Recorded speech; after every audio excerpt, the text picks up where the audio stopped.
Good evening, everyone. Thanks for coming out tonight. I want to welcome you, if you've not been here before, Milford High School. Welcome to Milford High School. My name is Bob Tremblay, Superintendent of the Schools. The origin of tonight's presentation really started last year. I want to call out Judy Dagnes, who's Director of Nursing in Milford, also Health and Wellness Chair for our committee, Meg Valsito, Director of Special Education. We've worked very closely, and of course with Amy Leone, one of our presenters tonight, over the last couple of years in particular, to do more for our students and parents around awareness, alcohol awareness, drug awareness. You may recall last year we had a presentation, very moving presentation at our high school auditorium. From there began what we hope is a series of events or training sessions for families. This current year, a number of you actually came out to this room for a forum of concern around recess. And parents were voicing concerns about the elimination of recess at certain grade levels. We had a good discussion about that. It was a very thoughtful event for us, and that got us to thinking that if we could do more events like that to get parents to come out who are invested in their children's education, and what can we provide for training? So it's not something that's necessarily argumentative or controversial, but something that can really be helpful to really keep parents coming back to the school as a resource. And I think tonight's presentation will be just that. So I want to thank Amy and Julie from the DA's office who's here tonight, and I'll turn it over to them in just a moment. But I appreciate you coming out tonight. There are probably many more parents who would want to be here, or who should be here, who can't be here this evening. For that reason, we're arranging to record this event tonight. Jeremy Bolster, thanks Jeremy for coming out, so we can post this on our website and make this available to families. So all that said, if you're like me and you have children at home and they understand technology better than you do, this is the right place to be. And the concern that I have as a parent, that I'm sure you all share, is why you're here tonight, is what is it we don't know about technology that's happening out there, particularly in the social world, around they're using their phones and their, the computer to access any variety of social platforms. And I know I put my kids to bed at night. I think I'm putting them to bed at night, but are they really staying up for hours longer, as some kids I know are, and communicating with their friends, through the night?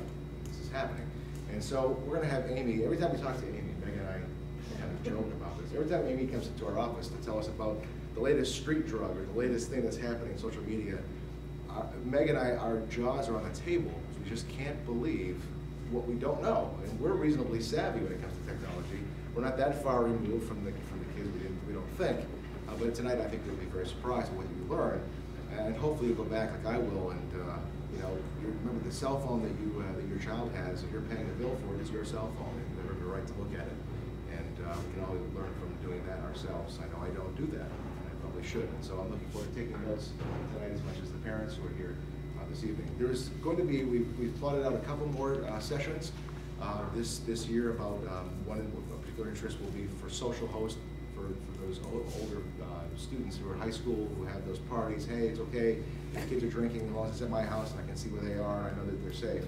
There's a certain responsibility that goes along with that for families if you allow that, and it's important for families to know that. So there's a number of what we hope are helpful sessions for families as we go forward this year and continuing the next year. So that said, I want to turn it over to Amy. Amy and Julie, thank you both for coming out this evening. And for any of those parents who did send us questions in advance to the parent forum email address, we do have those, and Amy will address those this evening. And I'm sure you'll have time for questions. Yeah, definitely. Great. So welcome. Thank you very much.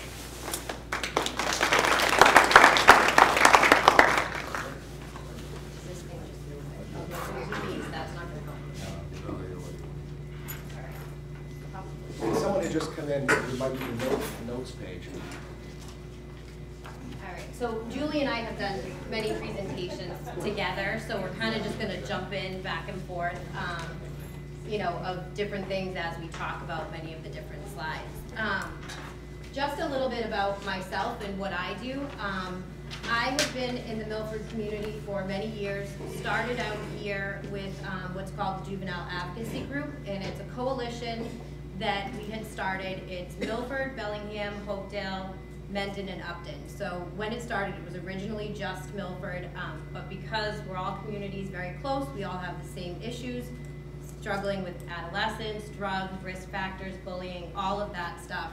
I brought everybody together. We meet on a monthly basis. It's school committee, it's school members, teachers, adjustment counselors, faith-based organizations, the courts, some parents. We also have district attorney, lawyers, parents of kids who are struggling. So they all come together once a month, and we really look to put forth community efforts to address the risk factors that are affecting not only the families, but also the youth that we work with and that, you know, are growing and are gonna be the ones that are running our communities, our communities someday. From there, we've developed a JAG Youth Council where we have members that come, they're from Milford, and they do Friday night, they call it Find Yourself Fridays. And so it's a safe place for kids to go on a Friday night, dances, and basically these kids in Milford, they range from 5th grade all the way to 12th grade. And they plan the event. They plan what the cause is gonna be for, they plan what DJ is gonna be there, what are they gonna have for food, what are they gonna do to bring awareness. And they have done so much in the community that it's unbelievable to see now these 5th graders, now 12th graders going on to do their college applications and having their applications be about their involvement in the community and about JAG. So now we're starting to see, you know, like, okay, those long Friday nights where you didn't want to be somewhere, there was a reason why we were all there. So on the flip side of doing that community stuff, I also have a mental health practice here in Milford. It's a private practice. There's 7 therapists here in my office.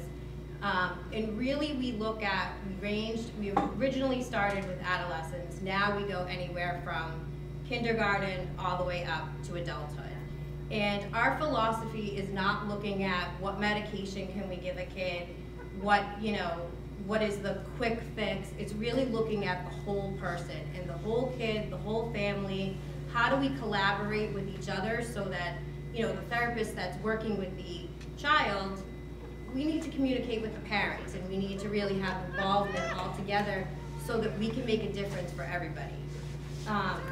Included in that, we have a yoga studio, karate studio, and a holistic nutritionist that works to look at the whole body and how do we get our kids to be aware of our body, our mind, become very mindful of our breath and things like that, which relates a lot into me learning about social media.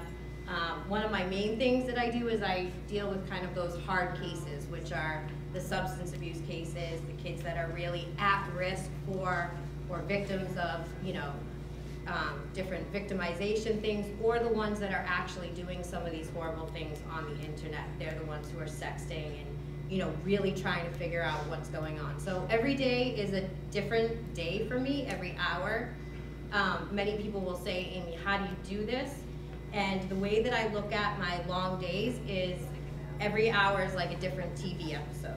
So I have one client and that's my TV episode, and then the next one comes in and I just have to keep looking at it like that, because otherwise I'd be a crazy mess, and sometimes I am, but so that's a little bit of what I do. I also have kids at home too, so preparing this presentation and doing some further research, I was blown away. We were, you know, and my son, who I think I'm so savvy and I look at everything and this and that, he got away with it, you know, he got away with stuff. Just a short thing is I took his phone one day. I don't allow him to have the phone in his bedroom because he was the one who was staying up late at night playing Clash of Clans and had to be very obsessive. So he was playing these games innocently. But I took his phone and I was laying in bed and hit this app, and it was called Parler. And you can choose whatever you want to talk about. So I'm like, music. And all of a sudden, I'm laying in my bed and this girl is FaceTiming me on the phone.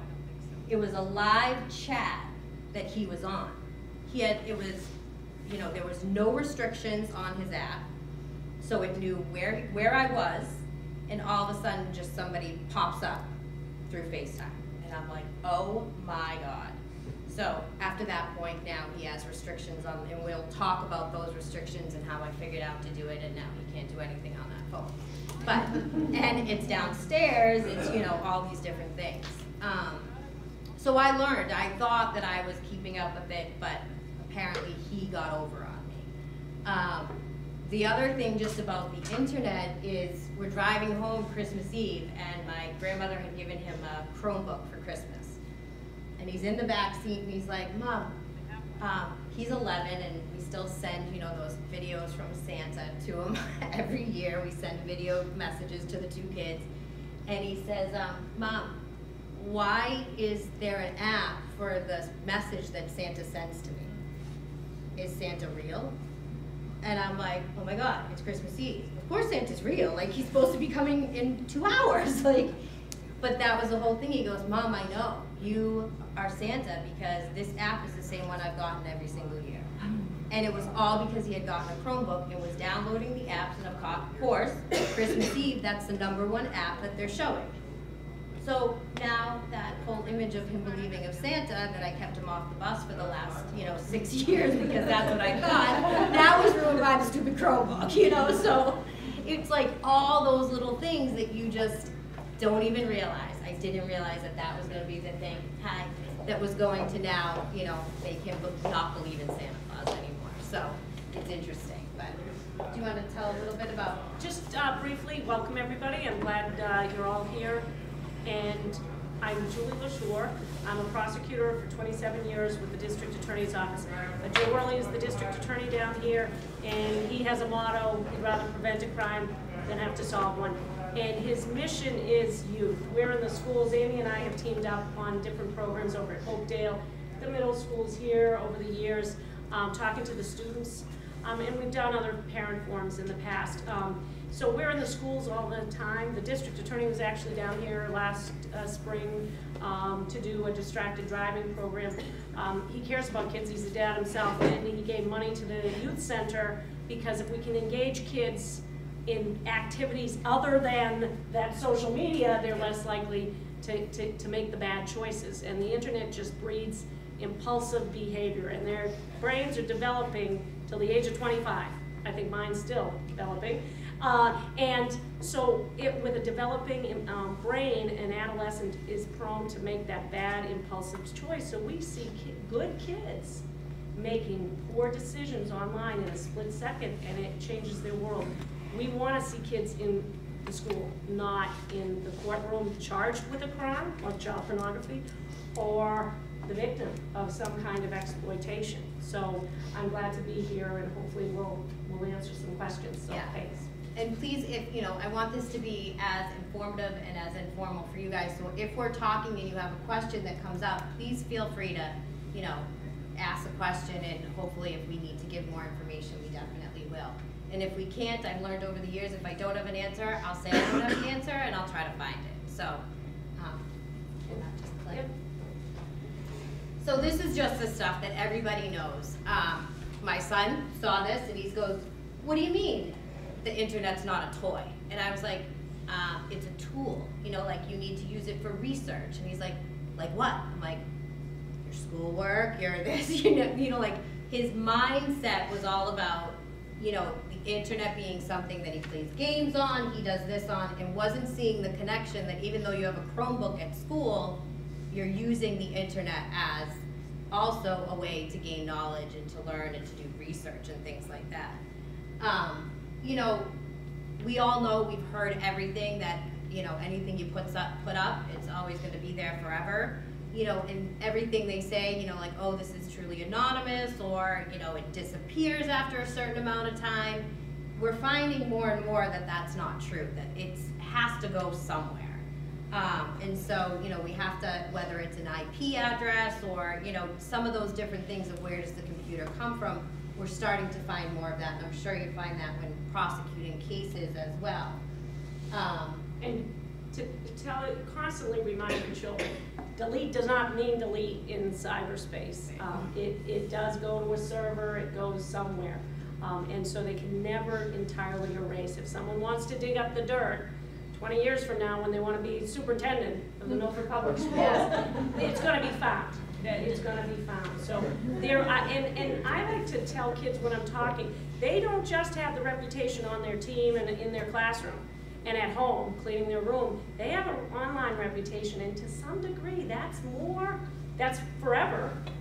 You can clean up a reputation in the classroom, get better grades, but once it's out there, it's hard to clean up that online reputation. So talking to your kids about that reputation and how you have to make sure you have one reputation in all areas of your life, especially online, and that should be an excellent one.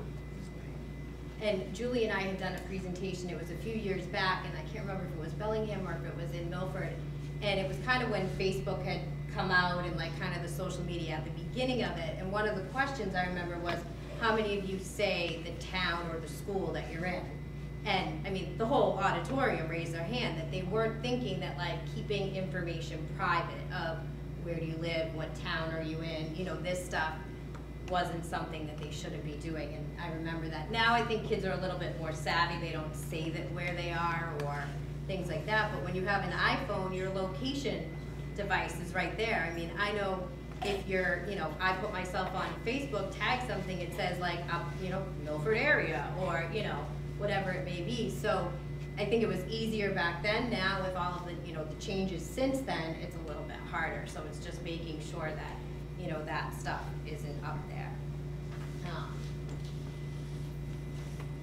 So these are just some quick stats, but I thought the picture was absolutely perfect because it's two kids standing face to face and they're texting, you know? They're not even communicating. You know, I was driving in the car with my son's friends. We're on our way to basketball practice, and the friend in the back seat goes, "Gabe, you didn't even text me back." And I'm like, "Text you back? You guys are in the same car. Like, why aren't we talking?" You know, so the communication isn't even happening. And, you know, and my question was, what are you saying that you can't say in the car right now? What's happening? You know, and then it gets me, of course, going. But you see it all the time that, you know, the kids are just texting back and forth, and they don't know how to have that conversation that we're so used to just being able to have. It's those social skills. You know, I think the best thing is that we always wonder like, oh, our kids, you know, they're gonna butt heads with us when we put rules down, this and that.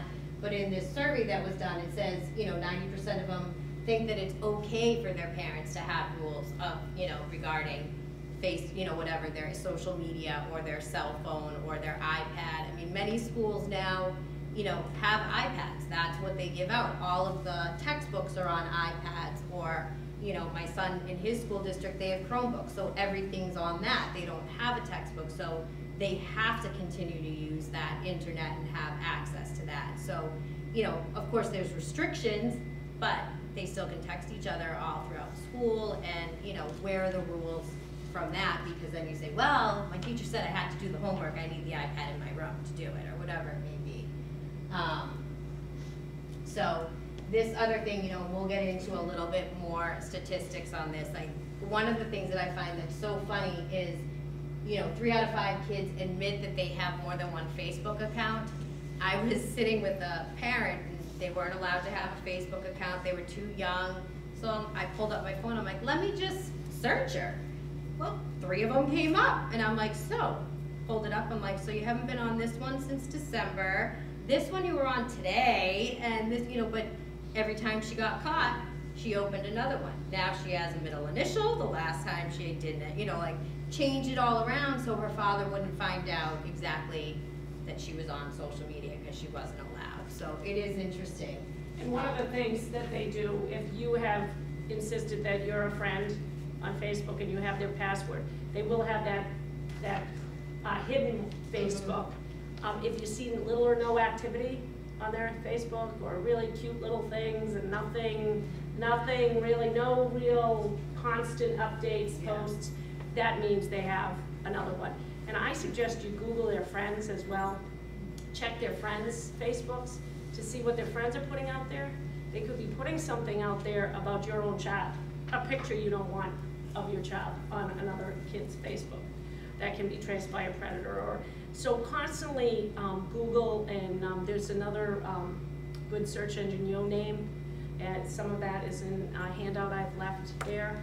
And so search for friends, search for under nicknames of your kids to see if they have any of these sites. And of course, Facebook is passé anyway with high school students because they know us old folks are on it.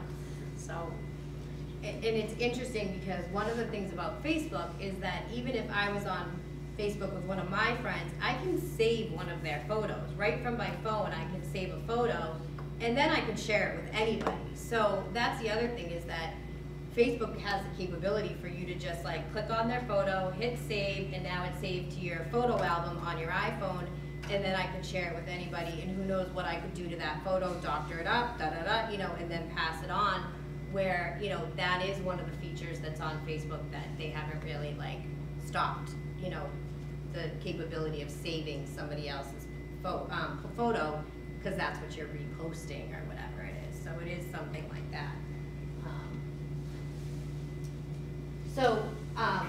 This is also a study, but one of the things that I constantly am doing with my clients is I'm asking them what are they using for social media? What is the thing that they're constantly on? Plus I get it from my own son, can I have this, can I have that? Everybody has it, why not I, you know, like in the whole same thing. But what they're saying is that, you know, the most popular one at this point is Instagram, and I think if you have children that have cell phones and they are on social media, they're probably talking about Instagram. I mean, how many parents have their kids have Instagram? Yeah. And when I got it, when I told my son that he could have it, I thought that it was the most innocent one, you know, so I thought, now I don't know about this, but. And there is the 13. 13 is the right. operative user age. Not that they don't lie on it. Right. 13, I know we had some questions about when should you allow these social media. Most of them have that 13 restriction, and even if they're over 13 or over, 13 to 16, most of the sites say, do you have your parents' permission? Now, you know, yes. easy to check that box, but you know, so they're supposed to be checking off that. And just with Instagram, one of the things with Instagram is it is full of sexual comments, pictures that you do not want your children seeing. It's, I talked to one grandmother raising a grandson, and he was in intensive sex offender therapy because she was afraid he was going to act out because he was so addicted to pornography. Via looking at everything, and Instagram was one of the sites. So if you go on that, you're going to see a lot of inappropriate sexual comments, sexual solicitations, and pictures, inappropriate pictures. So, and one of the things, we're not expert IT people, and we don't have the time to go on to all these sites to show you how to, you know, maneuver them, get to know them, but that's what you have to do. Right. You have to do a long program to have your kid take the keys to your car and get a driver's license, right? And it's the same thing with this. You got to put the time in to get to know these sites. So Common Sense Media, and again, it's in this one-page handout, excellent websites, but Common Sense Media, Net Family News, and ConnectSafely.org. They have Facebook guides, a parent guide to Facebook. They have a parent guide to Snapchat, Instagram, and they keep up to date on the trends, the latest social media that's hot out there. And they do, their perspective is parents, how to teach parents. So they actually have downloadable guides that are copyrighted, but you as a parent can download these guides, and it kind of walks you through it. I suggest you get on some of these sites and sign up for their newsletters, because they'll send you weekly hits on what's the most dangerous apps out there. All the time. Can you repeat those three again? Well, I can give you it's this one, here, right? but it's commonsensemedia.org is an excellent one I would recommend. And netfamilynews.org and connectsafely.org. And you mentioned one earlier. I'll pass these around too, just in case people don't have them. Yoname, YONAME.org or .com. It's a search engine that is, you know, it's like a Google, but it's finding people. So seeing what they're on for social media, you could do a lot of research that way. Now on your Instagram, if you have it on your phone, if you go on to like, there's like the little settings button, so I've asked my clients how they can block their parents from seeing what they're posting. There is on the settings, it can say block, like, and then you can pick who you want to block, and you can block them from any of your photos or, you know, something like that, or things that you're tagged in. There's specific things that you can actually block a parent from seeing or one of their friends. And it's right as you go onto your Instagram, it's in the settings, it's one of the things that, it's like simple, you know, like to do it. So I had my clients show me how they block their parents from seeing what they're doing. And it was very simple when they showed me, so of course I went on. When I allowed my son to have Instagram, what I did was, we both have iPhones, so I signed into the Apple ID as him, and then I downloaded Instagram onto my phone, and then he downloaded it onto his phone, and now when I click on it, it's his. So I see everything that he posts on there, that if he tries to change it, all of that stuff, it comes right to my, you know, phone, because now we're connected like that. I was gonna say, I believe my wife does that too, because she set it up on her email address, right? Which brings up a question, how do you feel about children having email addresses, or having their own personal? Like when you do like the Apple ID, you mean? So what and I'll get into this about what, you know, you Yeah, do on the Apple, yeah. but that is the exact point that I had said as well, you know, when because I mean, the kids all have these iPhones now. It's, you know, I remember it's like we're giving them personal computers and they don't even realize it. So we'll go into that. One of the things about Instagram that I have found that has been just something that has continuously come up, and even if you look at sometimes, and I want to say that this is more boys that I see this happening, but they'll say like, oh, a shout out for my 200th like, or my 200th follower, or whatever. So really, this whole following, you know, on Instagram, because you have so many, becomes like this popularity thing. And so, you know, that's kind of one of the things that I've seen, you know, I saw it on my sons, and I'm like, who cares? What are they gonna get? Like, their name posted? Like, but it's something that I've constantly seen with many of them. When I talk to a lot of the female clients, the young teenage girls that I, you know, see, they may post a picture of themselves, and, you know, somebody's saying like, oh, that was a wicked cute outfit that you had on. And to them, in their teenage minds, they're like, did she really mean that? Or was she just, you know, trying to make fun of me? Was it, you know, and then they'll put this thing that says TBH, to be honest. You know, like, please be honest about whether this is something that you're telling me the truth about. You know, so they go into that. And there was an article that I had read that they call it like Insta shame. Like, if kids aren't liking their post or don't comment on it, or they're not included in something.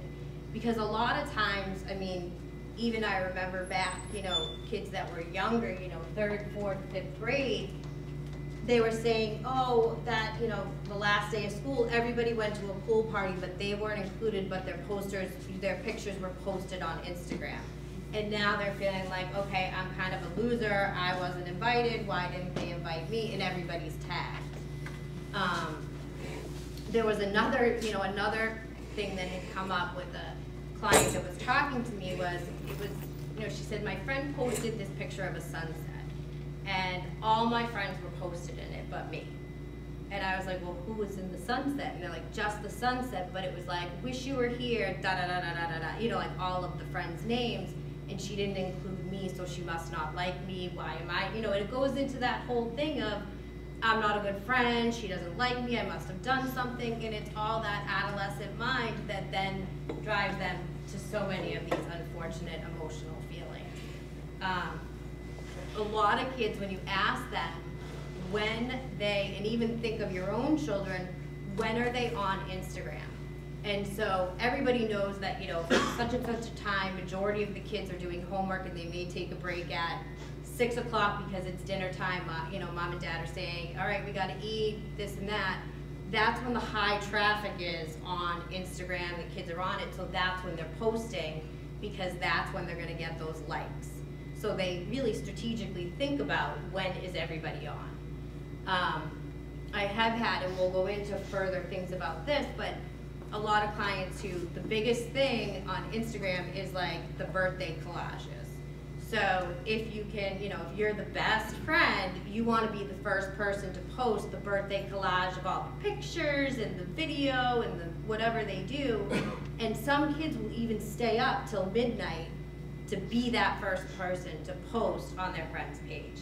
And it's like, you sit here as an adult and you're like, seriously, this happens? But I hear it all the time, and I'll ask the questions because sometimes I'm like, this is a joke, this is just one person.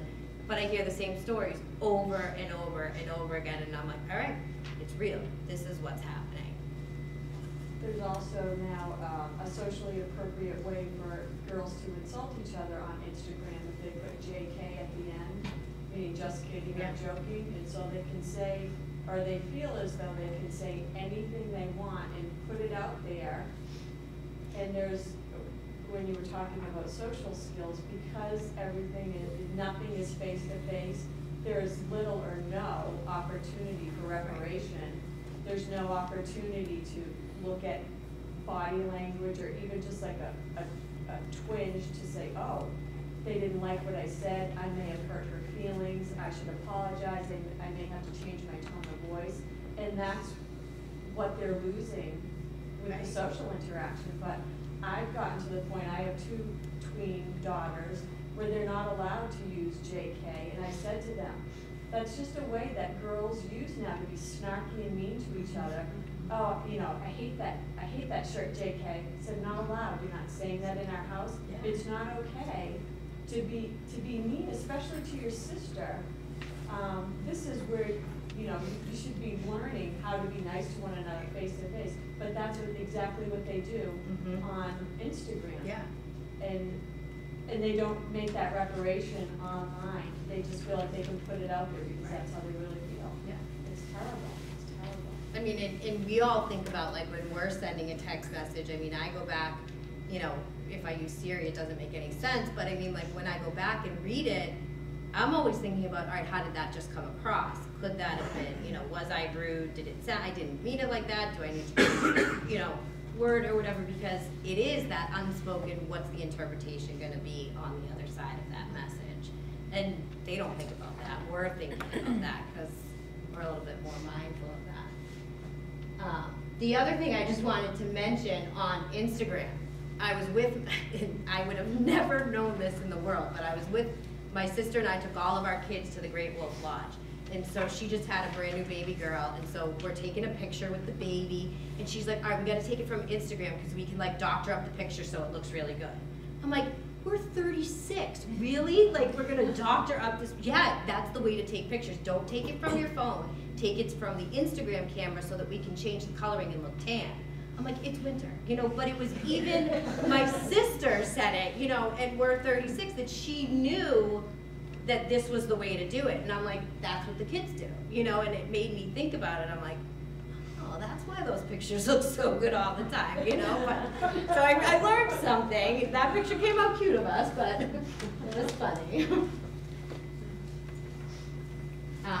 So this is just a little bit more, you know, it really, one of the things that, you know, kids are really talking about is how, you know, it's kind of that popularity meter. That whole likes is a barometer for how many people, you know, liked your photo. On Facebook, if you look at, you know, I have 300 friends. How many of those 300 friends do you really know?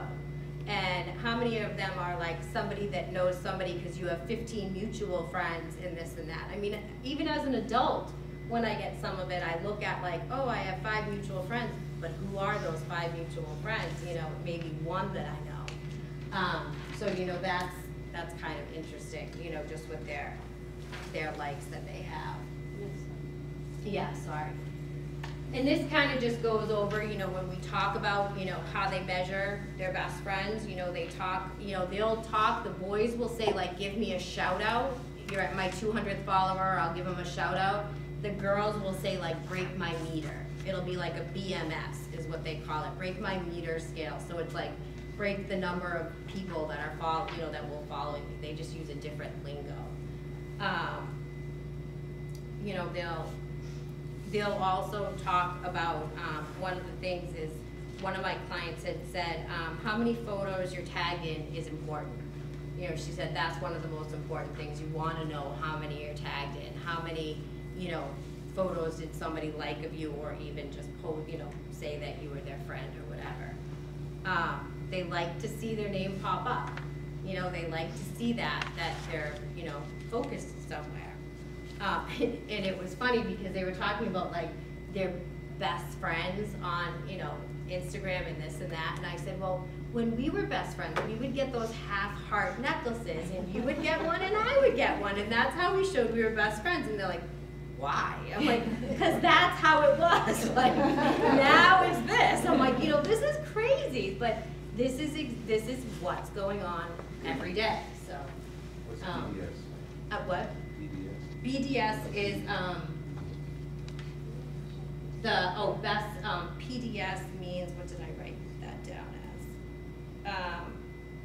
I think it's supposed to say their best friends, like their PDA, like they're showing their affection for their best friend on Facebook. Like they're saying, I love you so much, you're so helpful, this and that. So they're just kind of professing their friendship so that the world can see it in an affectionate way. So these are some, now, as we go through this, and you know, Julie was saying at the same time, like, even though I did this presentation and kind of redid it over the weekend, there's probably 15 more things that came up over the weekend that are new apps and things like that. These are some of just, you know, the ones, these are some specific sites just to give you some information based on safety.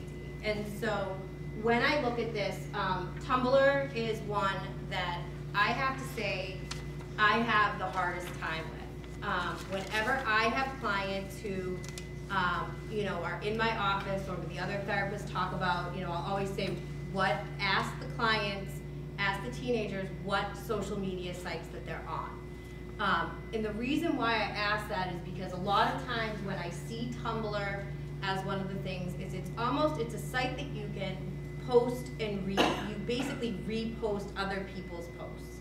And it's a very good indication of their emotional feelings, where they don't have to basically say, I feel sad or I want to hurt myself. They're reposting a picture or like a quote or a saying about being depressed or being sad, something that they can relate to. A lot of clients that I work with that have eating disorders, it's like a blanket for exactly where they are within their eating disorder or their self-image and things like that, because they'll post a lot of pictures of very skinny girls or, you know, diets or exercises or this and that. So a lot of parents, I'll say to them, you know, do you have their Tumblr account? Do you know if your kid has Tumblr? Because that's a place that you should be able, you know, go into so that you can really get an idea of what's going on. If they have it, what are you know, having some, and there's some, you know, starting conversation points and stuff that we'll talk about as well. But that is one that you know, that really kind of always strikes me. And I think, and the kids are still using it because I do still ask my clients, are they on Tumblr? And it's more of like, you know, the anonymous type of thing. And you can block from that too. So you can block your parents from that by going to the settings as well so that they can't see it. Because it is an app that you can pull up right from your phone or on your iPad. In Ask FM, we have, from a law enforcement standpoint, I get calls from school districts, local police departments, and Ask FM has been a lot of a nightmare for administrators because a child will come into school with the parent with something that's been anonymously posted on that site, horrendous things. And you know, you have to top the comments. So you say something about Amy, and then the next person's post is worse and worse and worse. And it's a beehive mentality. They swarm to join in, to fit in. Sometimes for popularity. Well, I can do this too, and then everyone will think I'm cool to join in, even if it's my own twin sister. Which there was a situation of a twin sister that was actually targeting her own sister on this anonymous app. So it's difficult, but not impossible for law enforcement to find out who's the posting, you know, who's posting these. But working with the school, notifying them, sometimes the kids themselves will spill their guts and say, yeah, I did it, I'm sorry, to the principal after an investigation. So, you know, that's a form of cyberbullying, and you should really communicate with the school about it. You may call the local police department about it if your child's been targeted on one of these sites. Another one I just want to mention, text.me. How many don't allow their child to text? Okay, good decision. However, did you know that if they have an iPad, if they have, you know, a tablet, a cell phone that is connected to the World Wide Web, even if you're not paying for a text, there's free texting apps, and that's one of them. That's been the, that's also, you know, anonymous. And so we've had some cyberbullying reports from that text, you know, so I target you and I'm sending you awful things, threats, whatever. So you should research when you're checking histories. If there's no histories, they've wiped them out, but you should be checking for some of these these free downloadable texting apps, because your child could be texting and you don't think they are. So just a suggestion, or if you do allow texting and they're not like begging for more minutes, for more time, you know, could be that they've got this secret free app that they're using. So they also have like when Julie was just saying that WhatsApp, that's free texting and video. So you can video chat with somebody. Uvu is another one that a lot of kids have, and they video chat. And sometimes the Uvu, you can do like a group video chat. So you can, like, everybody might be somewhere and everybody might be somewhere else, so they can group video chat. This other one, YouTube, which I think all the kids listen to, you know, watch. I don't know about every other parent, but I think my kid just gets sucked into all of these videos. I mean, I know they're watching like sports videos and Minecraft videos and this and that, but it's a suck of time. They just sit there and watch and watch and watch. And, you know, but there's a lot of stuff that's inappropriate on it. My 4-year-old was watching it with my son, and, you know, I'm doing something, the dishes, and the next day he's like showing me how to grind, and I'm like, how did you do that? Where did you learn that? And he's like, the computer, or, you know, the iPad. And I'm like, oh my God, he's watching videos and now learning, thinking that that's how you dance, you know. And it's like that quickly that, you know, and all I'm doing is washing dishes, listening behind me to music, not knowing that this is what they're doing. The other one that was this chat or bait, that's basically like an old school peep show. So a lot of people don't, it's not one that a lot of people know about or that kids are talking about, but it is one that's just kind of, it's very sexual, and it's just a peep show is basically what it comes down to.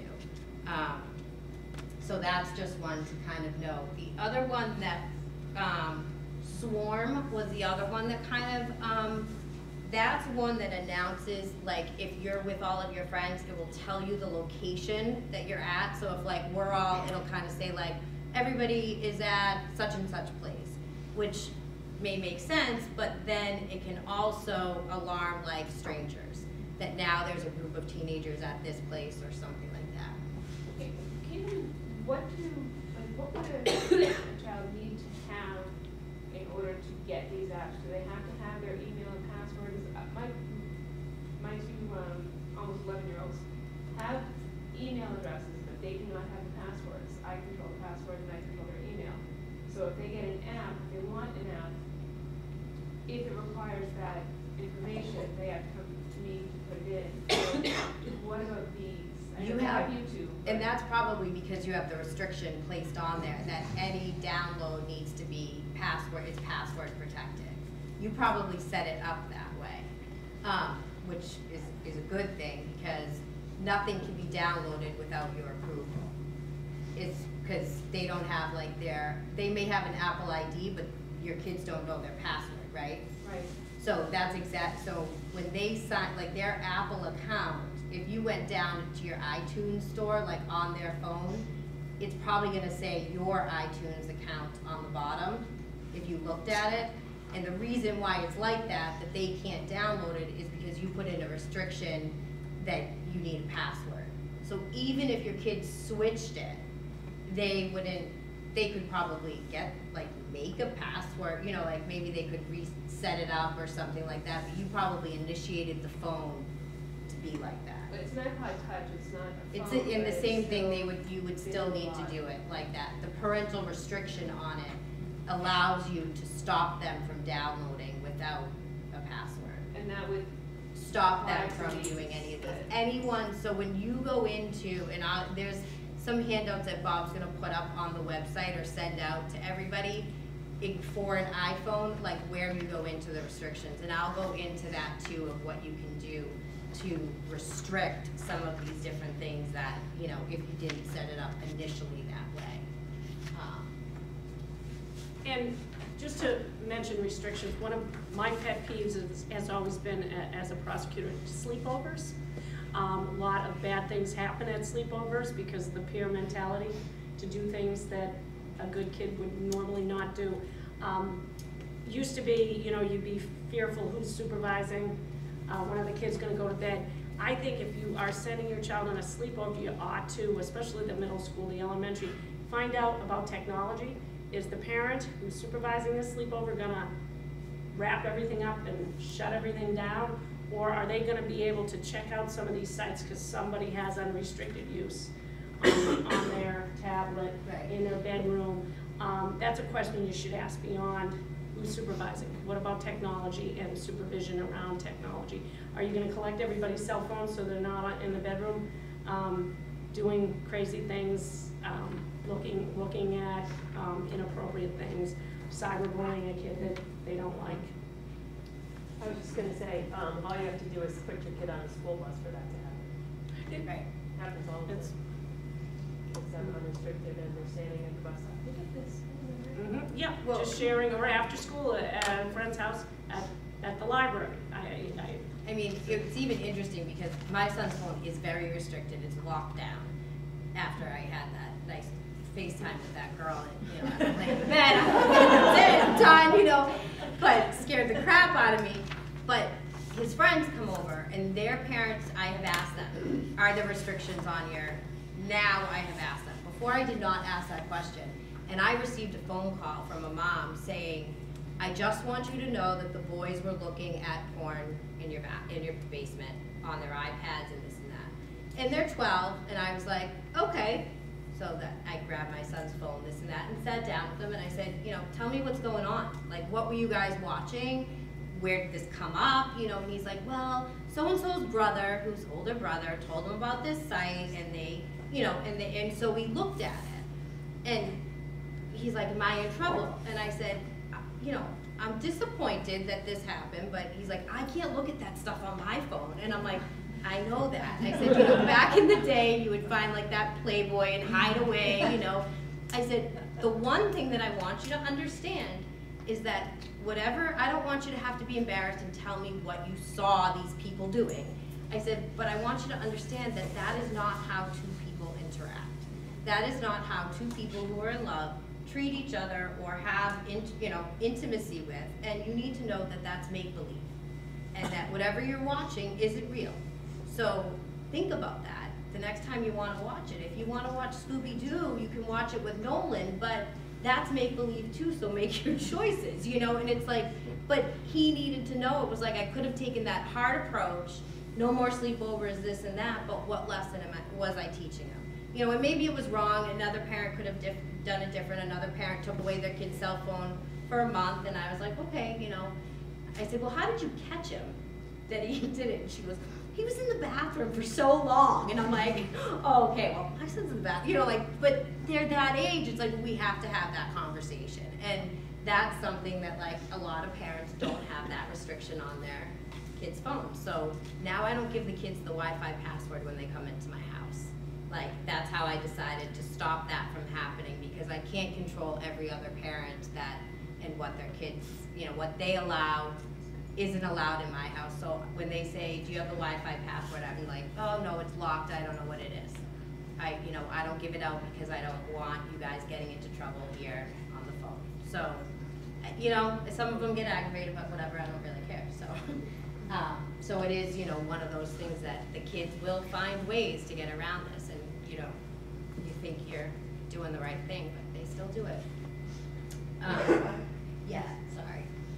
So these are just some of the scary apps that are out there. And so this was an article that was put out a little while ago, but these are some of the things, and we'll go through some of them just to give you some detail if they are things that you do see on your, kids' phones and just what they're all about. So this first icon right here is Yik Yak. Do any of you guys know that do they have it, or have you heard about it? Okay, so I would suggest as parents to download it just to see it, okay? Because I could not even believe, I can set, and I don't even know if you know this, Bob. I can set my zone to Milford High School. I can set it to wherever I want to be, and now anybody who's posting anonymously on Yik Yak I know where they are. Like, they're within the vicinity of Milford High School or something like that. So I'm getting like the gossip or the drama of all these different things. And there is a lot of things where I had a client just the other day, full name out there, so-and-so is a thought. And so a thought now is just like somebody who you want to hook up with, and just a thought, and then you just let them go. So it says the full name, she's basically what we would call, like, oh, she's a slut or something that they were saying. And then everybody starts to up it, down it, reply to it, and the more ups you get, the better the comment is. There's just different things, people just say whatever's on their mind, but it's disgusting. Some of it is extremely disgusting. Some of it is funny, you'll laugh at it, but it's the whole point that it's like, it's anonymous. So it's what anybody wants to say. It's just really dangerous because you're communicating with strangers. You don't know who it is that is posting these different things. They're posting secrets. They're posting secrets about their friends. It's just an anonymous way to bully people. And it's all, Superintendent, one thing, schools can put up a geo fence around a school, certain radius. It's not foolproof, because we had a situation of a school where there were terrible comments going back and forth on Yik Yak. So they looked into it and they asked for a geo fence.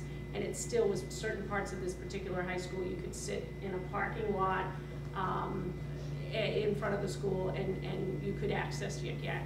It was started by college students, Yik and Yak with your fellow college students. So if we're talking to Milford High, if we're yicking and yakking about Milford students, you're not going to be able to listen in on, let's say, Bellingham students. Right. The Yik and Yaks are geo-location oriented. But Superintendent, I would suggest looking into putting up a geo fence around all the schools. And again, it's not foolproof, and the site is not very cooperative with law enforcement, I will tell you. And that's one of the problems, with technology. We can put out a grand jury subpoena to get records. They don't always comply. Some of them are not even around locally, United States. So it's a tough battle for law enforcement. Hopedale did do it, because for my house, I can't, it says I'm too close to a school vicinity to get into Hopedale's high school, because I put in my target as Hopedale High School and I was too close. So they must have one right around there. But I could get into Milford, saying I was. So if I were to sign up for an account like this, just to monitor what kind of conversations are happening in Milford High School, for example, how do I, in terms of what email address? You don't have to put any. Nothing, absolutely Oh, wow. nothing. So it's basically download it, and there it is. It's amazing. There's no username to get onto it or Nothing. anything? Wow, okay. And that's why it's a haven for the cyber Right. bullies, But for I have no idea what threats. the competition is, but I'll know that somewhere in the. Yeah, I mean, you could look at mine. Because of course, it can still, the geofence can be around all the Milford Public Schools, buildings, but they can still Sit slam each around. other, Right, so, outside. the Yeah. fence. It's crazy. Did you have your hand So up? does that allow them not to be able to go on that app? Is that what you're saying, if they all put Milford High School as their area? But what if they say, oh, let's put Joe's house, and they all put that as their No, area? it's the Do you- app is. do you The know what app I'm will saying? stop you. Yeah. No, okay, so no matter where you say your Right. area is. So I put like, for me, when I did it, I set up my areas that I wanted to know what was going on. I put Okay. Milford High School, and then I put Hopedale High School. And then for Hopedale, it said, you are too close within the vicinity, your location is too close within this vicinity to get this. Because they have the block up. Because they had the block, yeah, is what I assumed that was. But you can, get these different votes. So it's real, and you don't need anything, you just download it right from iTunes. And so that's the, that's the Yik Yak. The other one is the Whisper.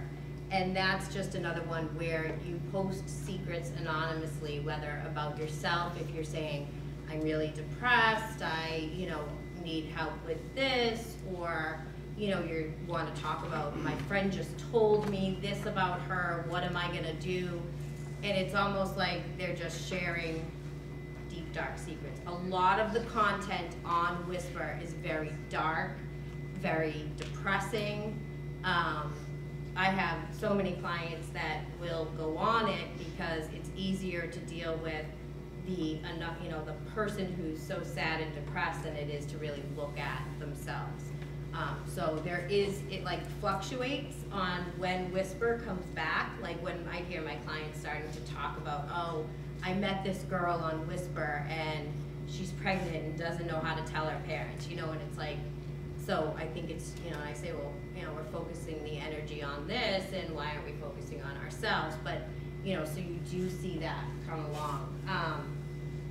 Obviously, teenagers are drawn to communicating with strangers. Sometimes it's easier because they feel like they're alone if they're in that kind of place, and, sometimes that's it. Kik, as Julie was talking about, kind of those texting websites. A lot of kids will use Kik. It's almost where they can do like a group chat. So kids will do that because then it's like right in there, everybody gets it. A little bit easier than like the iMessages. And the other thing is that I think the Kik does not save. So you can't like go back and see the messages that were on Kik. Where like iMessage, we could go back and look at all of them that were there. So that is one about that. And obviously it's free.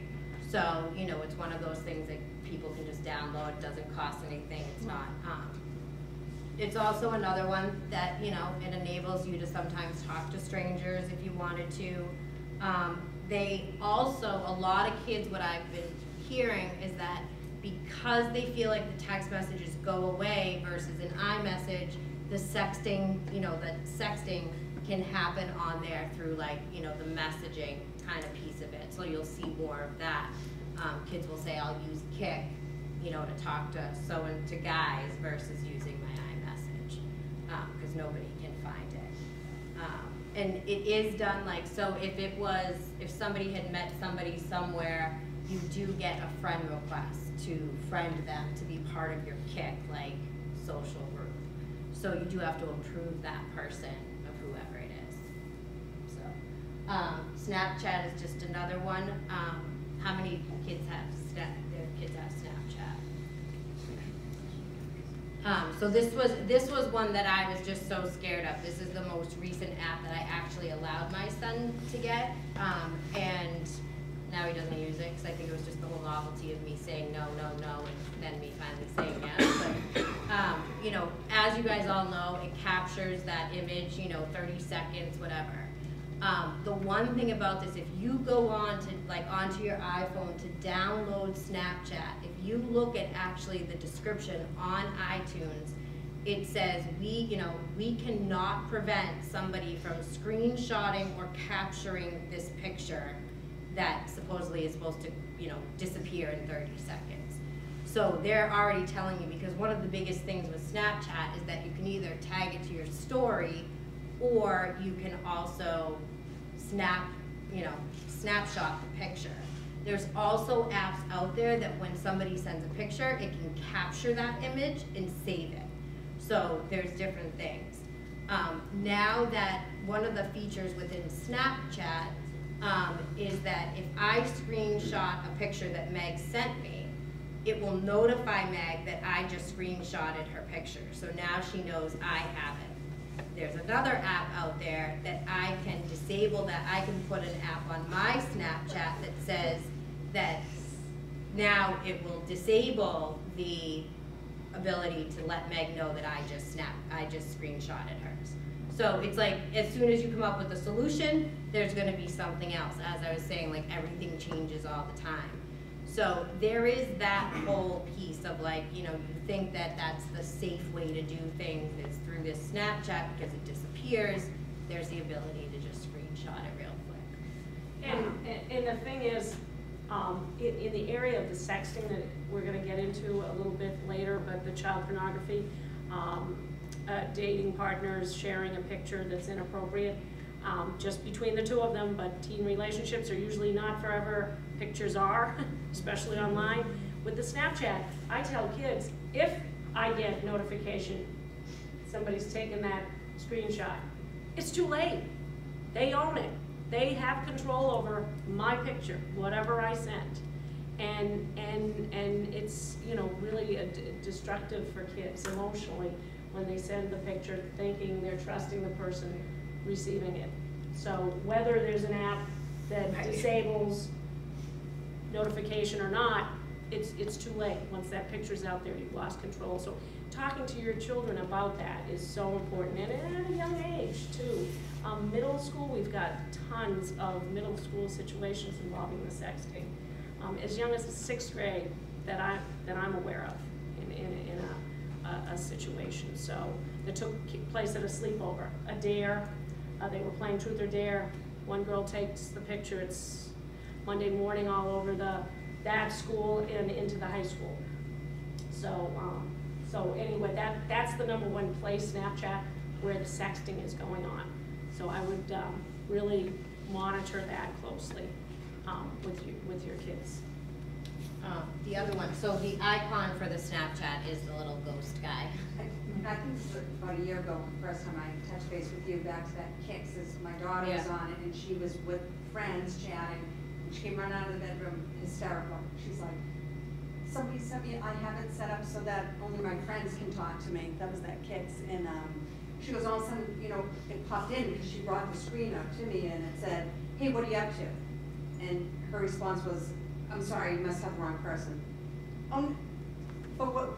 No, I know who you are. And she goes, no, I'm sorry, you don't know me. And they said, oh, I'm sorry, I must have the wrong person, but, I'm gonna be online all day if you wanna, check me out and put a link. Of course, what does she do? Hit live naked video. She's like, they're gonna know what I am. So she came in, of course, I, took a picture of it, touched, officer aggression right away, like, what do I do? And this person's online. I'm like, this is her mom. I have sent this to the police station. I didn't say Milford, right? Because, police station, and they're like, oh, I'm so afraid of you. Like, they talks to me back, I'm like, oh my gosh, I couldn't believe it. Like, they were, goading me, and here I am, like, this child is underage. I contact my local police department, and they know that there's nothing they can do. So, of course, everything was deleted, but she didn't sleep for like a week. She thought they were going to find where she lived, It's scary. So tell them, don't click on anything, even as, as innocent as it might seem. It's so, now, this other one, Vine, this is basically, does any of your kids have that? So this is kind of like an unlimited video. So, like it'll have like Peyton Manning or Drew Brady like throwing something, or but then it has like Miley Cyrus with this like disgusting video, you know, and it's like a few seconds long, but then you look more closely and this is a great place that these kids post fights. So, you know, as I'm on my son's Vine, I'm seeing a fight at this place, you know, like people physically, kids in the area fighting. So that's something. You can also, it's a 6-second video. You can, you know, there's sexual stuff that's right on there, you know, sexually explicit videos that they, you know, film and then, you know, put up there. And the worst part is that it's like unlimited. So like you can upload as many as you want. You do have to like follow certain things. So, you know, it depends on different, you know, what you follow, but they're there. So, you know, you can choose to follow fights, and it might be a, you know, a fight that's somewhere really close by. So it is definitely something that, you know, to explore a little bit further, because when I first did the research, I was like, what is, you know, he's gonna follow WWE and this and that, and then as he has it, he gets more interested because now he's getting older, and now I see what he's, you know, now following. But it is one of those things that it's just, and you can also link it to like Twitter and Facebook. So it's like you could do a, you know, a Vine video and then send it, you know, say like, you know, share with this, so then it gets shared even broader than just this Vine. So it is a little scary. Now this is Chat Roulette, Omegle, and Tinder, and so these are more adult websites. Really, they shouldn't be used by kids. I don't really see a lot of the kids using, like the Omegle and the Chat Roulette it's basically a video chat with strangers. And so you video chat, a lot of it is known as, like back in the day, I was saying this to someone, I was like, I remember webcams, you know, and you would do like this thing called, you would chat with anonymous people, and you could like hit the thing and see if it was a person that you wanted to talk to, and hit it and hit it. And I remember it being on the news about, it was like, you know, naked people, it was, you know, naked men and this and that, and, you know, kind of just was obsolete and you never heard about it again. And now it's kind of this next thing is now it's an app. So you can basically, what happens is, you know, they've done their best to kind of produce warnings about what is going to be on there, kind of, you know, that this could be a webcam, it could be something, you know, that is inappropriate, it's an adult site, but a lot of it is focused on sexually explicit videos. The Tinder, which is another adult, like Hot or Not website, so basically you'll get a picture and it'll say like, am I hot or not? And you say yes or no. And if you match up with somebody, then you can then start communicating with them. It's an adult website, but you can get into it, you know, if you say, I have my parents' permission, this and that, you know, is this okay? You hit yes, you know, or okay. And then, but a lot of the kids, I always hear them saying they're using the app Hot or Not. That's another one. I've had clients that, you know, they're on their iPad and they do Hot or Not, and they end up talking to some guy in Switzerland or to wherever, and now they're falling in love, and, you know, all these different things, but it's all from some of these websites that are, you know, it's kind of like Match.com or something like that, but now they're apps that you can use. And it's to meet people just around here. So obviously those are ones that are pretty dangerous. So this is probably the scariest thing that, as I was doing this research, that I had found out. So there is app hiders, and there used to be one that was called Poof, and so if you had things, you could like hit your Poof app and your pictures would secretly disappear or go to this secret location. If you guys all looked on your iPhones right now and just in iTunes searched app hider, there are so many.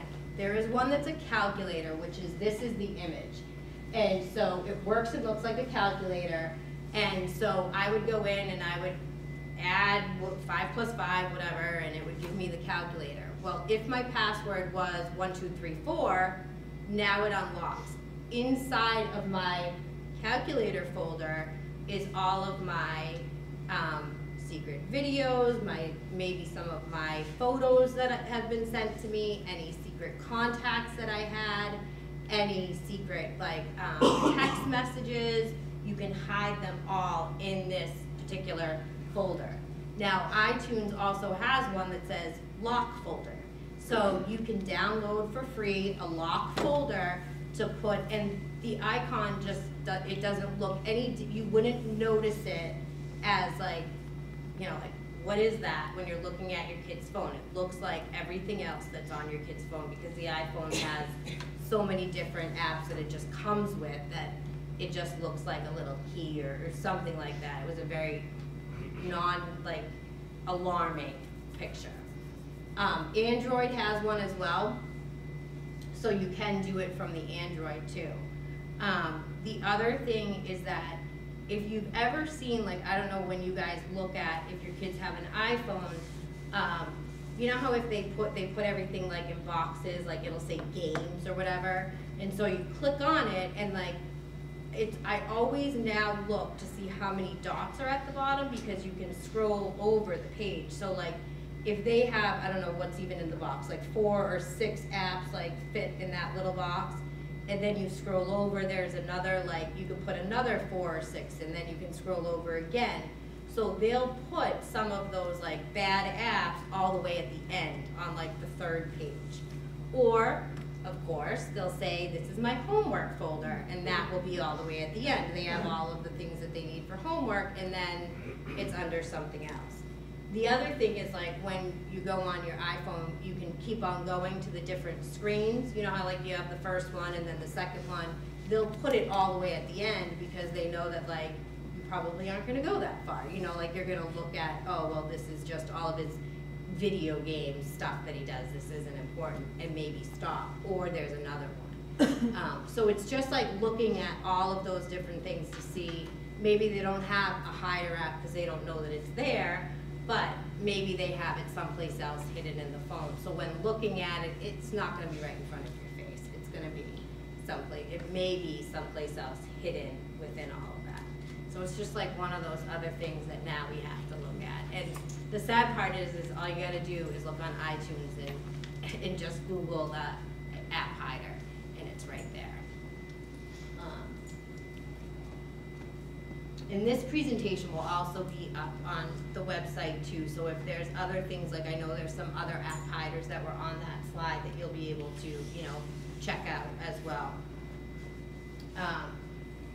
So this is, and a lot of these acronyms that are on here are very sexual, because I think that it is something that we need to be aware of as we go into this, because a lot of kids, they know now we're having presentations like this, they know that we're catching on to what they're doing, they know that we're on to them a little bit, so now they're using, you know, we all use LOL or something, you know, but they're using things that are totally different. So these are some of them, you know, some of them we obviously, you know, texting while driving, you know, some of them, but these are really different ones. I mean, that it's just to be kind of aware, you know, that, you know, you might see WTTB and not even have a clue what that is, and you're trying to figure it out in your head, but they're obviously like trying to trade pictures with somebody.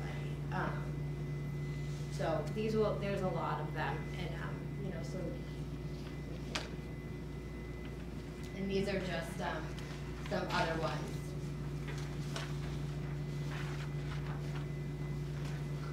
So this is, we're gonna go into sexting. And I have to say that in my experience this year, sexting has probably been one of the #1 topics that I have been dealing with girls. And it is a very hard situation to work with, because there is the legality of them sending pictures and, you know, knowing that it's wrong and this and that, and then there's really that emotional piece of what is it fulfilling for them. And as a parent, I always say to all my clients' parents, like, I could be on the other side, you know, feeling the same thing you are, but we've got to figure out the whole picture, because what is the next thing that this is going to lead to if we don't figure out why they are doing this? So it has been really something that we think isn't happening, you know, we want to assume isn't happening, but it seems like it's coming up all the time. So one of the things that, you know, we see, and there's the statistics here, you know, that they've received sexual pictures. And then there's, you know, that, you know, 46%, you know, kids 11 to 17 have received sexual pictures, and 83 of the teens, you know, felt pressured to send them. And, you know, that pressure is like, come on, let me see it, or why not send it to me, you're beautiful. And when you're in that adolescent stage, somebody telling you you're beautiful and you're this, you quickly are like, okay, I guess I will. You know, you're not feeling good about yourself, you're in that awkward stage of life, and you just want to feel fulfilled in some way. And unfortunately, this is something that they do. One of the things that I always talk to my clients about, and have talked to the parents about, is, you know, a lot of these kids, whether they're in a relationship or they're, you know, like a boy and they're sending pictures back and forth, I always ask them, what happens when you finally are face to face with them? If you've just shown them some of these parts of your body, are you ready for that next step of what they may expect from you? And, you know, they all look at me with the deer in headlights, like, what do you mean? And I'm like, well, this is kind of like, you're not having a real relationship talking, this and that, you're just, this is like sexual. So that's all they may want. Are you ready to take that step? And I think a lot of times that puts them in, you know, makes them really think, like, I don't know. What do you mean that's gonna, you know, that could happen? Well, it could go to this next step. You know, so kind of, I mean, and as a therapist, I'm very real and kind of just put it to the point, but they have to know that some of this is going to take it to that step that they may not be ready to do. And that, you know, this is a consequence of what it could be.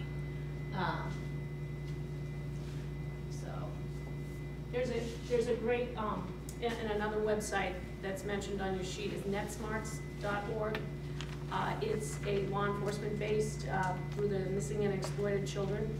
And they have good videos, age appropriate for little ones on up to teenagers.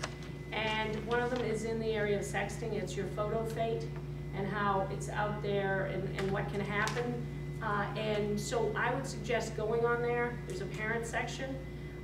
It has a lot of good information about sexting and talking to your children about it, about the self-respect they should have. But we see it in a lot of abusive, unhealthy, controlling relationships where if you love me, you'd send this picture. Then it's sent after a lot of manipulation and emotional manipulation. But then what ends up happening is when they realize I need to leave, this is an unhealthy, unsafe relationship, that picture sometimes becomes blackmail. That you stay, or this goes to your mom's Facebook, you know, that kind of control. So on a number of levels, it's being used in an unhealthy way. So it is child pornography. If that child's picture, if your child is under the age of 18, so 17 and under, that's considered child pornography. Unfortunately, the law was aimed at going after predators that prey on children. But there's no exception in the law unless, you know, a Milford High School student does it, they're scot-free. We do not want these cases to come to court. What a lot of times when we've had a situation of sexting going around, if there's no malicious intent, it somehow surfaces, but it's just that impulsive behavior among teenagers, and it's passed from phone to phone. What we do is a diversion program. We've got the school will have us come in. We've gone to many schools and talked about good decision making and the legal ramifications, because a person can be a registered sex offender for 20 years if they are convicted of possession or dissemination of child pornography. So we tell kids, if you get a picture, go right to an adult, a trusted adult, and you should not keep it on your phone. However, I do want to caution the person who has put the picture out there, say the girlfriend pressured by the boyfriend, when they put it out there, they are disseminating child pornography. So they themselves are breaking the law, and then oftentimes are then further, they're putting it out there, but then they're exploited. So it's a real, you know, awful situation when it does happen, that it goes all over. So we want to talk to the kids, and there's, like I said, that NetSmarts has a lot of good videos showing teens lessons, tweens lessons on responsible use of the internet, and one in particular on sexting. So I recommend that. And I think, I don't know if any of you have seen, her name was Amanda Todd. It was a YouTube video where she basically talked about, you know, the sex extortion, and kind of just like her whole adolescence, and what had drawn her into, you know, sending pictures and performing different acts, and her depression and her bullying and everything, and it then resulted into her committing suicide. It's a disturbing video, but if you haven't seen it, it's very powerful. She does not talk 1 minute in that video. It's basically her holding up cards just written on them. There's a few, if you, on YouTube, if you go on, there's reactions of other kids who didn't know the story watching it, and it's interesting to hear their perception or their perspectives of what other kids did to her, and then can't believe the outcome of it and everything. And it's, I mean, it's sad, but that is one of the biggest cases that a lot of, you know, kids will talk about. One of the things that I always, you know, stress with the parents and with the adolescent, you know, specifically girls that I work with is, you know, how do you feel accepted?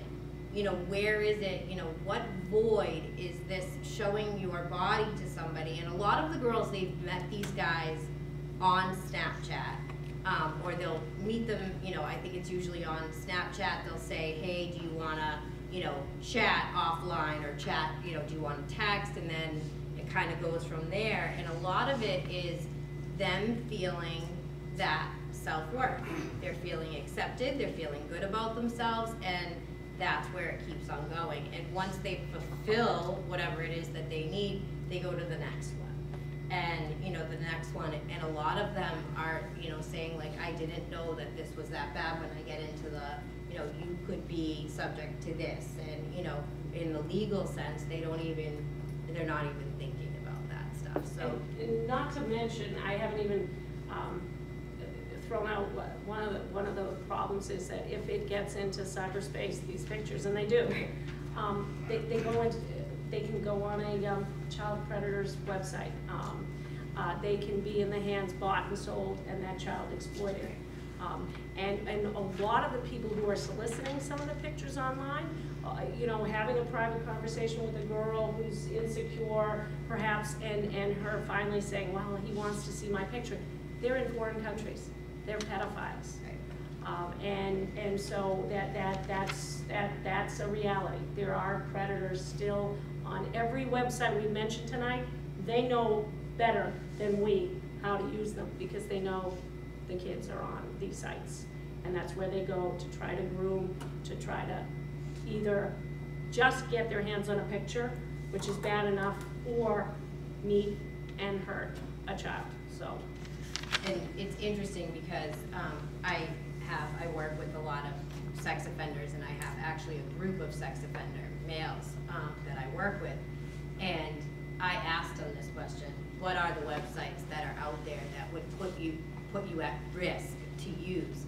And they came out with half of these, and I was like, oh God, okay. So, you know, they're aware, you know, they're in treatment, and they've been in treatment for a while, but those are the things that they need. They knew that they needed to stay away from because of easy access for them as an offender. So even talking on the other side to them, it is something that's still out there. this was one of the questions that came up through an email, and I think it's an excellent question because Xbox Live, PlayStation, things like that, I think a lot of our kids, you know, have that, or now they have Xbox One. You know, there is the support.xbox.com is really great to give you step-by-step on how to secure the Xbox. Now, when you look, does a lot of people have Xbox or Xbox Live? When you go in, there are a lot of parental restrictions that you can place on it. So because when you're on Xbox, you can do movies, you can do music, you can go on YouTube, you can do all these different things.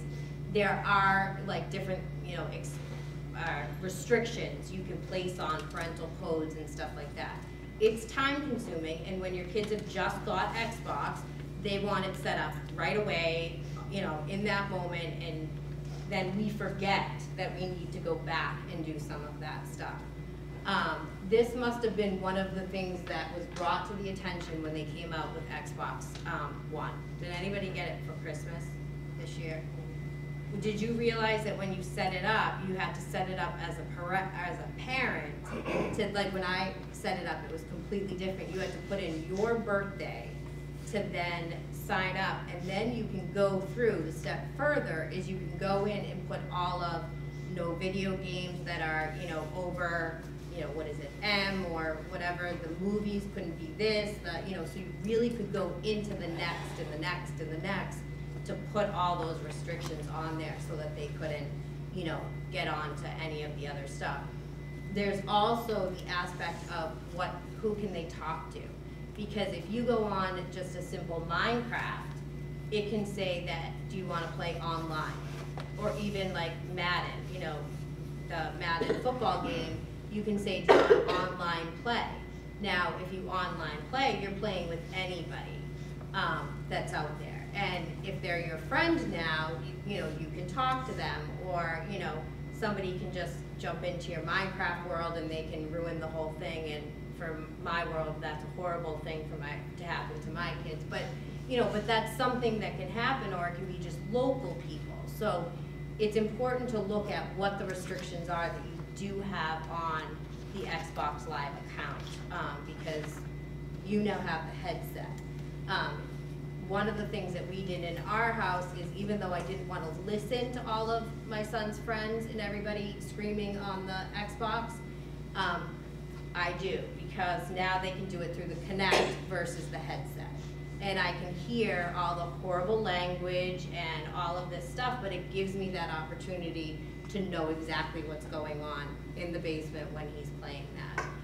It also gives you the opportunity to put a timer on it too, so that they can do that, because kids could be on it forever. So that is something, if you want to, you know, look at that website, it does walk you through it very closely. So now that we've overwhelmed you all. So, you know, what do we do? And these are just some of one of the things, I don't know if Milford doesn't have the Google Chrome, the Chromebooks, right, or anything like that? Not at this point. Okay, so a lot of the schools have, you know, like I know our school district has the Chromebooks. And so one of the things that you can do on the Chromebook or on Google Chrome, even if it's at your house on your home computer, is your child can go in and change it to incognito mode. So now any of the history that they are searching is not going to show up when you go back and do it. On the other computers, obviously, you know, they can go into the browser, you know, into Internet Explorer, and they can do like private browsing, or they clear the history, you know, after they use it. But because, you know, they want, you know, they may browse a little bit so you see, and then go into incognito mode, and, you know, so that nobody can find it. So some of the things, you know, that always taking that cell phone, just like, you know, we all have said that you pay the phone bill. You know, it's your device. To take it and review it. What's on it? You have every right to do it. You're not, you know, I just want to see what you're doing on this. what apps that you have, what are the new things, you know, what is this? Even asking those questions, what is the app? I mean, the thing that I do with my son's friends all the time, I'm like, all right, so what apps are we downloading this week? You know, and just want to know what it is. And because they're all boys, I'm like, so what kind of drama's going on with the girls in the apps? You know, and then they'll tell me exactly what's happening and what they're downloading and this and that. But it's just asking those casual conversations and really checking what it is that they're doing. And you know, if they're putting up a fight, that's obviously something to be, you know, alarmed about. You know, having a time for when that cell phone is gone, you know, like put it downstairs. This is where everybody, you know, charges their phone, this and that. You know, the classic excuse is, it's my alarm clock. Well, let's go out and just buy one. You know, like, oh, well, I have the docking station that plays my music, da da da. Well, you probably had an iPod before you had the iPhone, so let's hook it up, you know, or whatever it may be. But they could learn to use an alarm clock, you know, a regular one. Because that's another thing is, you know, obviously all the, having it in their bedroom. The other thing is that with our iPhones, you know, some parents will say, you know, our wireless router shuts off at 9 o'clock. Like they'll shut it down because they don't want the kids using internet after whatever time. The kids can use their phones as a hotspot. So now they have internet access through their phone. So you can go onto your settings, turn it on as a hotspot, go onto your computer, and it'll say like Amy's i5, iPhone 5. Now I can connect wirelessly from my computer to my phone. And so that's something that you can do. So you never want to assume that just shutting it off is going to enable them to stop using it. And it's kind of, you know, it's just asking those questions, keeping that conversation going with them. And so these are just now, when you look at the settings that are not allowed on the iPhone, so there is, there's 2 downloads that are 2 PDFs that Bob will send out about the iPhones, exactly walks you through how to go into your child's iPhone, go into like the general, or into settings, then you go into general, and then it will say on your phone, enable restrictions. If you enable those restrictions, you can go from, like you said, you know, they have to ask permission or have a code to download it, where it will alert you what the download is, and then it will stop them from being able to download or purchase anything. It has something about, you know, the different types of apps that it says like, based on age level, or it'll say plus 17 or over 25. However they range it, you can click on what you don't want them.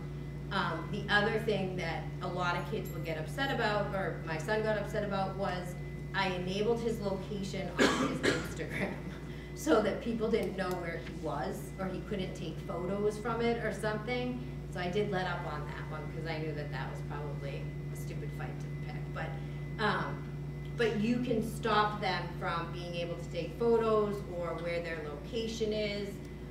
You can even do the music. If they can download TV shows, movies, things like that, you can say, you know, only PG-13, only PG, whatever it is. So it won't even let them do it without a password, which of course they don't have. And then of course they're gonna say, just give me the password real quick. You're in the middle of doing something, just let me know it. And then, you know, how it goes, you're just like, all right, fine, it's this, and then now it's over. Now your restriction's gone. But, you know, so there is a step-by-step process, and it takes a few minutes, and, you know, but it works. You know, my son, can you take the restriction off for the music? You know, he asked me today, and tomorrow will be something new, but it's just like, it's that step that we have to take just to ensure that our kids are safe, and that's all we're doing. That's what we're, you know, parents. I said to my son the other day, he's like, why do you have to do all of this stuff? My friends' parents don't do it. And I said, well, I got the different rule book. I said, you know, we left the hospital, your car seat was secure, they made sure of that, but they didn't send me with anything else. I said, so I had to figure this out on my own, and I have a rule book that maybe nobody else got. You know, and he, you know, just looks and says whatever, but we don't know. We have no idea. We're just totally trying to figure it out, and every day is something new. And being a parent is the hardest job, really. I'm sure you all can agree. But. And Amy, we had one question that somebody wrote in, what is a good age to start giving my child in the 5th grade the cell, the social media accounts? When do I know? And really, and that peer pressure, all my friends have it, so why can't I? Do they really? Have you reached out and talked to those other parents and maybe bonding together as a group in solidarity that no, 5th graders don't need this stuff. There's other ways, you know, find a phone that calls mom and that's it, you know, to make sure all is safe. But I came across that Common Sense Media. They have a lot of good parent advice on when is a good time to actually allow your child. But I was doing a parent program in Shrewsbury a couple of years ago, and a child psychiatrist said that she said 15 is the earliest you should give texting ability. This is several years ago when texting became popular, but it is addictive. It is an addictive thing, especially for impulsive kids. But there's a website, Love and Logic Institute, is for parents. But I came across this the other day. Ready for cell phones, social media, at what age? In the interest of time, I'm not going to go through all the questions, but if you try Love and Logic Institute, they have a lot of good parents, you know, and it's something, take some of their advice, throw some of it out the window, but it's a quiz on when is your child ready, and I would sit down with your child on this, because it's things like, my child takes responsibility for his or her poor decisions without blaming anybody. My child believes technology is a privilege, not an entitlement or a right. My child completes chores and other responsibilities without needing to be nagged. When asked to shut off the TV, video game, they do so without arguing. And I would go through some of these questions with your child and say, oh, no, you're not ready. So I thought it was kind of funny, some of the questions. So, you know, check that website out too. But, you know, fifth grade, you gotta be, that's when you really be the parent, because it's our job to keep them safe. And you don't let them go out of your house with no rules, not knowing where they're gonna go, just saying, goodbye, see you later. Come back when you can. The internet's the same thing. You can't put them on that thing, give them that device, and then just let them free reign over it. We have to monitor, and that's what it comes down to. Yes? I have a question about, like, legal ramifications if the terms of service on a site or an app say that they have to be 13, and they sign up before they're 13, and without parent permission or whatever, and a lot of them are 13 period, like Facebook is 13 period. Most of them are, although Twitter is, I don't know if you guys know, but Twitter is very, they used to be 13, and now there's like no age restriction whatsoever, and no kids should be on Twitter, let me tell you, because I have come across stuff that was like, oh my God, get it off, on my own Twitter account. But is there legal ramifications if, you know, I mean, it's not the Milford Police Department is not coming to your door to arrest your child for violating the user agreement. But if it is reported to a site, and now some of them will not cooperate, but I know Facebook and in the day MySpace, the first one that started this whole thing, when you reported that this is not, like if you found out your child was using it, you can get their account deactivated by reporting this child is not 13. And what is the reality too on these social media sites? They could be 13, they could be 8. They don't say I'm 13, they don't give their real age or their sort of real age close to it. They are saying they're 18, and that's why we have predators that are preying on the kids, because they know these kids aren't 18. But the 8-year-old once, you know, said to me, oh yeah, I'm 18 on Facebook. She was proud of it. So there's no legal, we're not coming after your children, but, you know, I do tell kids, you're lying. So let's say someday, potentially, they're going for a job. And there's an internet check, as jobs do. And I see that this person in front of me, who's now 24, had a Facebook back when they had to be about 9. Am I gonna say it? It could be the deciding point of this employee being hired or that person. They lied. Are they of good character? I'm not saying that that would happen, but you know, people are gonna be able to say, look at this. The other thing I like, as a teachable moment, is to remind your kids, someday they may have families, and their kids are gonna be able to Google them and see exactly what they were doing when they were at Stacy Middle School. And that has kids gasping, ooh. And I say, you're gonna lose all credibility as a parent. And I see some kids take it back, ooh, I didn't even think of that, but their kids are gonna be able to see what they did back in the day, so. So there's no legal, you know, if they're lying, there's nothing that, like the DA's office is not gonna get involved, the police. So.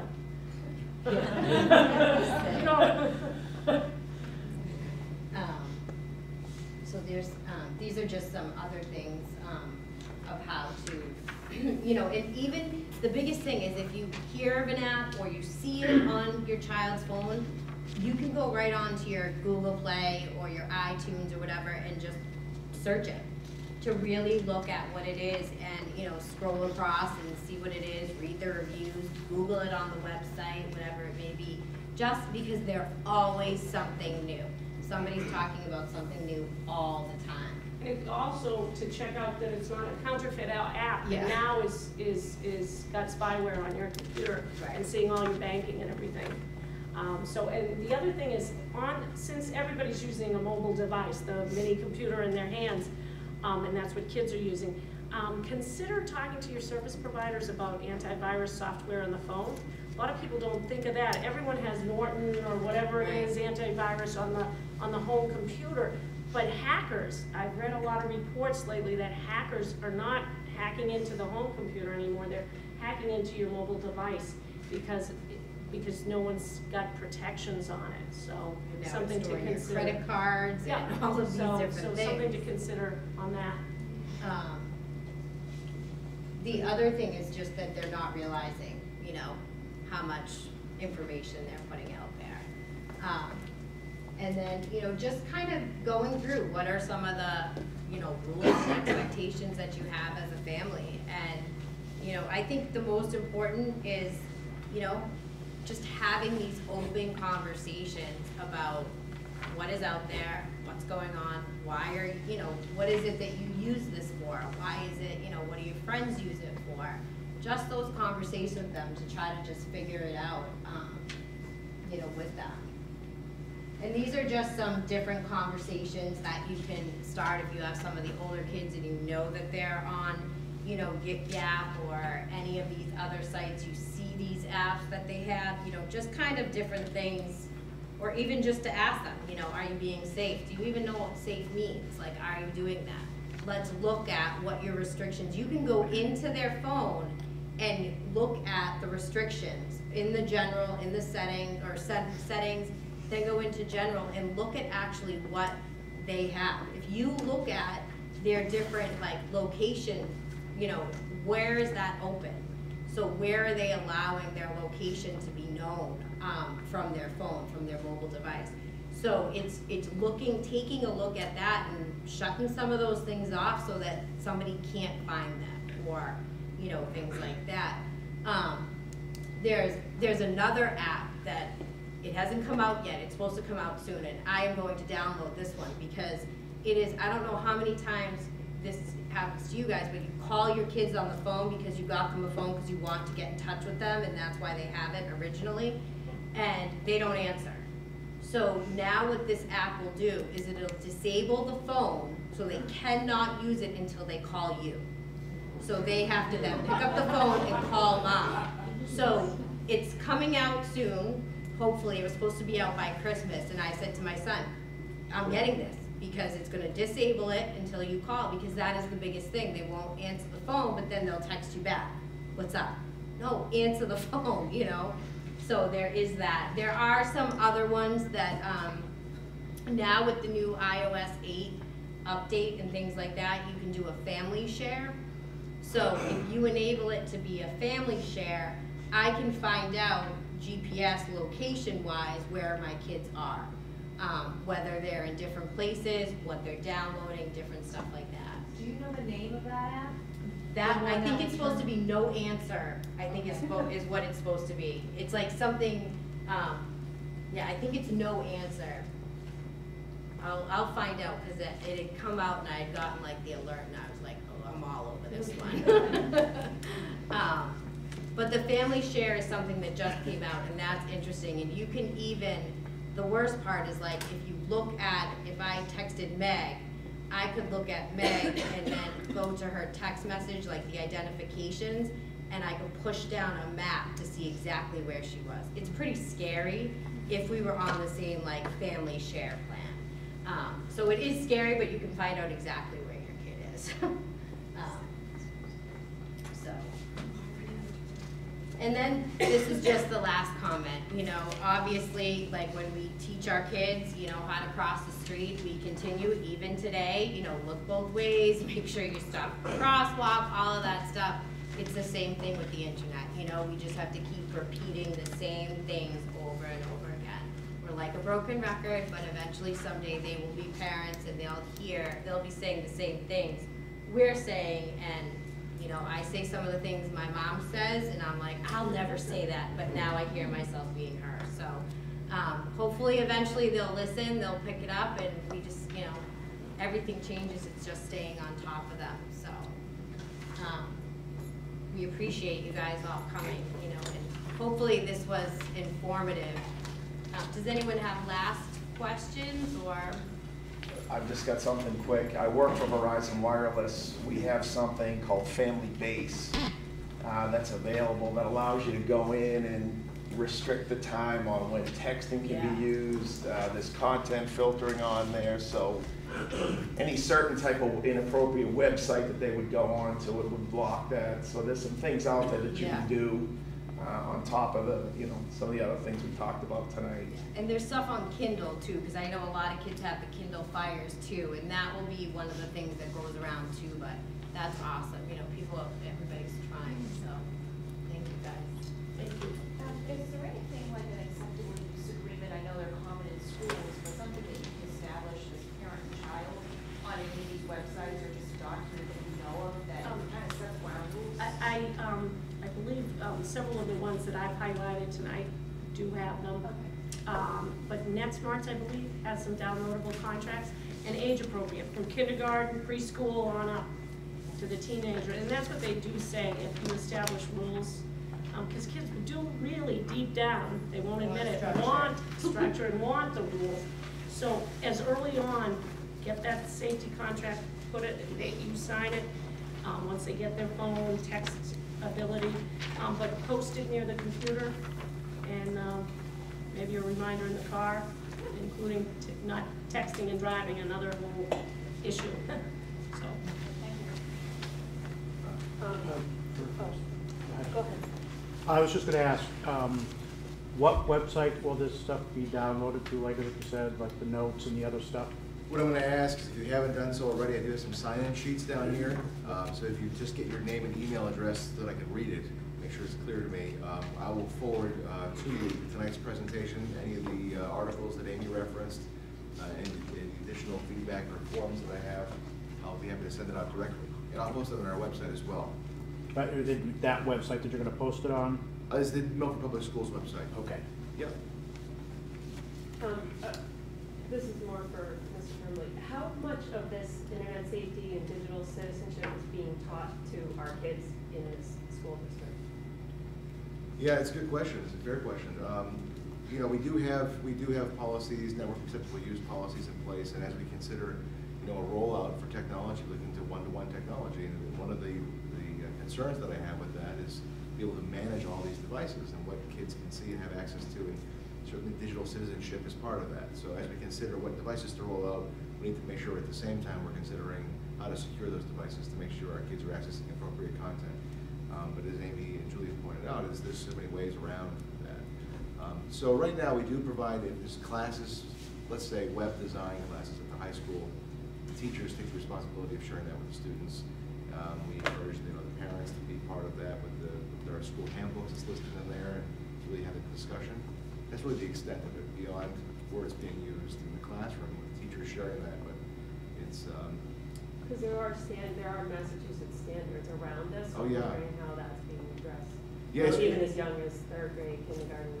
It is addressed at school where kids are using technology. Classroom teachers, again, will share with them the appropriate site. It's all monitored and that sort of thing. But as we get more, my concern is more as we get to one-to-one devices and rolling that out, we have to have that more in place. But right now it's handled classroom by classroom, teacher by teacher, based on what we have in our handbooks and our school policies. And I think one of the other things, sorry, just No, to, yeah. Bob had us come in, Julie and I did presentations, we've done them to a few school districts, on internet safety for the students, and then I kind of did the mental, kind of the emotional health of some of the posts and some of what social media and the likes and this and that, what that can do for a kid or how it can be misconstrued into bullying situations and stuff like that. So we have come in to, I think it was mostly Stacy, and we did it more middle school for those students. And so we've done that, just trying to reach out to give them more of a global perspective of emotionally what does that It'd be great to see it come down even to 3rd or 4th grade, because that's where they really start to be aware of it. And because almost by middle school, it's too late. They're already kindergarten there. You know what I mean? A lot of what I've learned tonight is, first time for me learning that, and it certainly caused me to want to go have a discussion with my kids right now, and then also, to keep Milford kids, on the whole safe, and these kinds of presentations and discussions, and trying to stay ahead of the technology curve is what will help to improve that. So, do we have a lot more work to do in this area at school? Absolutely. Yeah, we're not there. To be perfectly honest with you. Well, I wanted to say my daughter's in 5th grade, and I'm the only mother in the world who won't let her kid have Twitter and all these Snapchat things. My daughter is the last kid in the world not to have it. Well, just today, Mr. Weber at Stacy taught a whole lesson and demonstrated for the kids exactly how easy it is for any stranger to elicit all this information from the kids, and they don't even know what they're sharing. And he turned her around. She said, I'm rethinking the social media. That was just today? That was today. Well, she told me about it today. Pretty timely. Awesome. Yeah, so I was I was so relieved to know that, because, we've told her, and every parent has said it a million times, we're just trying to keep you safe. No, you're not the only kid who doesn't have it. And, it takes hearing it from somebody else. Yeah. It does. And Steve Weber and Donna Gomes and Stacy, they do a great job with, they're on our technology task force. We need to educate these students a lot sooner. They're coming really into kindergarten, and 3-4 years old, they're very adept at using a device, and finding their way around these things and getting onto sites potentially that they shouldn't be on. So the earlier we can educate kids and families, the better. It's difficult, as we have 4,300 and change students in the district, and maybe 30 here tonight. And think about how important this message is for the 8,000 parents that aren't here. And so we have to get this message out and communicate this, because there's so much that we don't know. And we don't know what we don't know, and the technology changes by tomorrow. So we'll do our best to continue to educate parents so you can pass that along, and our staff as well. Yeah, because we'll have, I think, one of the things that Bob and I talked about was the importance of educating parents, and, as everybody knows, substance abuse, and, it's just getting younger and worse and worse and worse, so we're planning to do another one of that, and then social host liability, just trying to get the messages out there to parents as well, So encourage them, next time bring a friend, and encourage them to come and help spread the word.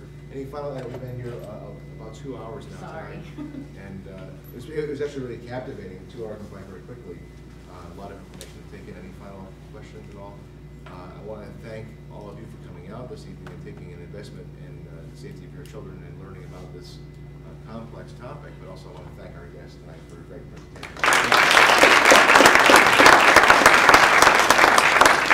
Children, information down below, and be sure to get on the sign-off sheet so I can directly email you. Thanks again, have a good evening.